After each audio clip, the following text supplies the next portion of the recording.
A first officer on the Boeing 777 at EVA Air with over 15 years of airline experience and more than 7,500 flight hours. My foundation was built in the Air Force, where I developed strong discipline and strict respect for SOPs and safety management. I later flew the Boeing 747 and Boeing 767 on long-haul routes, and I also served as a Boeing 737 captain for over 1,200 hours. That command experience strengthened my decision-making and crew leadership. Now back on the Boeing 777, I combine command maturity with extensive wide-body experience and operate with a strong focus on standardization and safety. To why airline name? Why now? At this stage of my career, I have both command maturity and long-haul technical expertise. I'm looking for a long-term platform that values standardization and global excellence. Airline Name is a leader in wide-body operations, and your commitment to safety and innovation, especially with the upcoming Boeing 777X, aligns with my professional goals. I want to commit for the long term and build the rest of my career in a structured, world-class environment. Technical and operational scenarios. TMA, you disagreed with the captain. Boeing 777, ORD, taxi out. While operating the Boeing 777 in Chicago, I was PM during taxi out. We were cleared for a specific routing, but I noticed the captain beginning to turn toward a familiar but incorrect taxiway. Recognizing a potential surface deviation threat at a complex airport, I called stop clearly and firmly in accordance with sterile cockpit discipline. The aircraft stopped before entering the wrong taxiway. I verified the routing on the airport diagram and reconfirmed with ATC before continuing. After the flight, I discussed the importance of focus on hotspots and tactical situational awareness. Protecting safety margins is essential, regardless of hierarchy. 4. TMAT, you faced a stressful flight. Boeing 767 Jeju wind shear. On approach into Jeju on the Boeing 767, we encountered predictive wind shear twice, requiring 2 go-arounds. I was PM and followed the QRH wind shear escape guidance, monitoring thrust, configuration, and flight path closely. After the second go-around, I evaluated fuel status against company fuel policy and set a clear decision gate. Considering repeated wind shear and remaining fuel, I recommended diversion to Gwangju to ensure stable reserves. The captain agreed, and we diverted safely. By prioritizing safety over completion bias, the situation remained controlled and disciplined. Leadership and CRM. 5. CRM across different backgrounds. Boeing 777 training / Malaysian A330 partner. During transition training to the Boeing 777, my simulator partner came from an Airbus A330 background. Our automation philosophies and habits were initially different.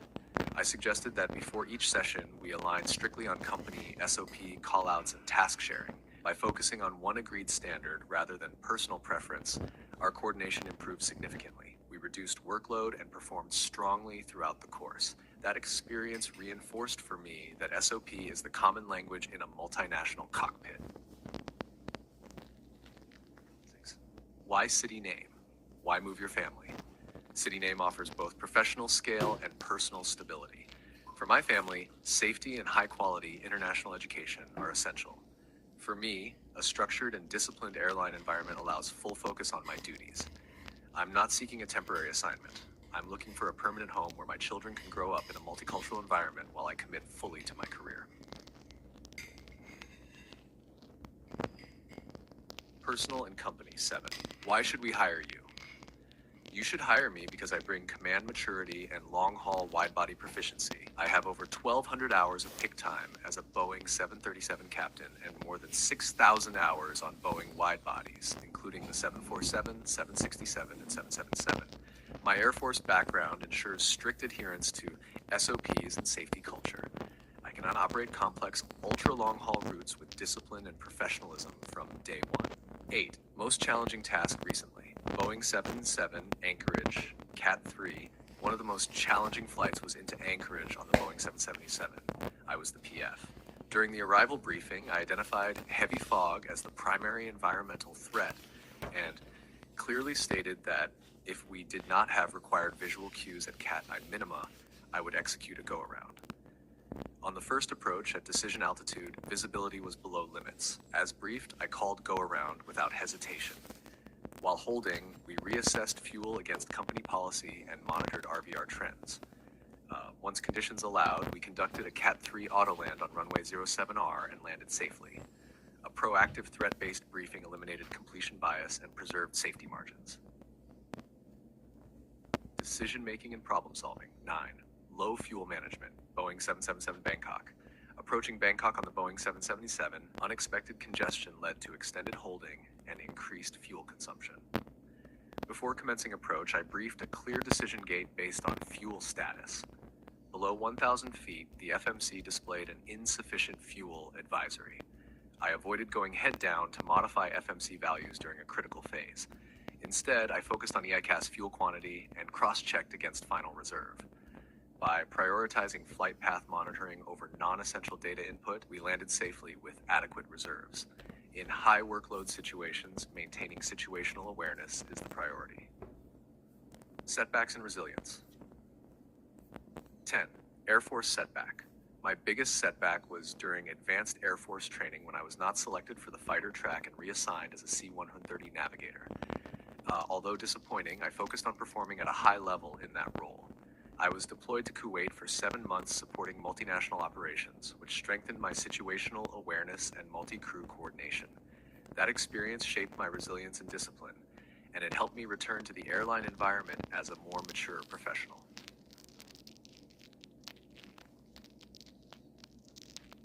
11. Constructive feedback. During a line check on the Boeing 777, the check captain mentioned that my briefings were technically accurate but could be more interactive. I adjusted by including open-ended threat-based questions and actively inviting PM input. This improved our shared mental model and strengthened our TM execution. 12. Motivating and sharing expertise. As a former Boeing 737 captain, I value non-punitive leadership. During transition training to the Boeing 777, my partner struggled with Boeing automation after flying Airbus. I shared techniques on mode awareness and anticipating VNAV behavior. We aligned strictly on SOP before each session. His confidence improved and we both completed the course successfully. Supporting colleagues strengthens overall crew performance. Conflict management. 13. How do you give feedback to a difficult captain? I focus on standardization, not personality. I apply structured intervention, inform, suggest, enforce, and if required, take over. I begin by stating objective data. If there is no response, I suggest corrective action. If safety margins are compromised, I enforce SOP clearly. In extreme situations, I would follow the 2-challenge rule and take control to protect the aircraft. Anchoring feedback to SOP removes emotion and keeps it professional. 14. How will your family react? My family is fully supportive. We've researched international schools and understand the safe multicultural environment of City. We're looking for long-term stability, not a temporary experience. 15. Biggest challenge in the new role? The biggest challenge will be adapting to an ultra-long-haul network and operating with crews from many nationalities. My Air Force background and experience in multinational airlines have prepared me for that.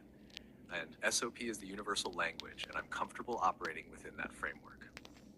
Closing 16. Career goals and how they changed. Earlier in my career, my goal was rapid upgrade. After achieving command experience, my focus shifted to consistency and longevity. I want to be recognized for discipline, reliability, and unwavering professional standards. My goal is a long, safe career on the Boeing 777 or Boeing 777X until retirement.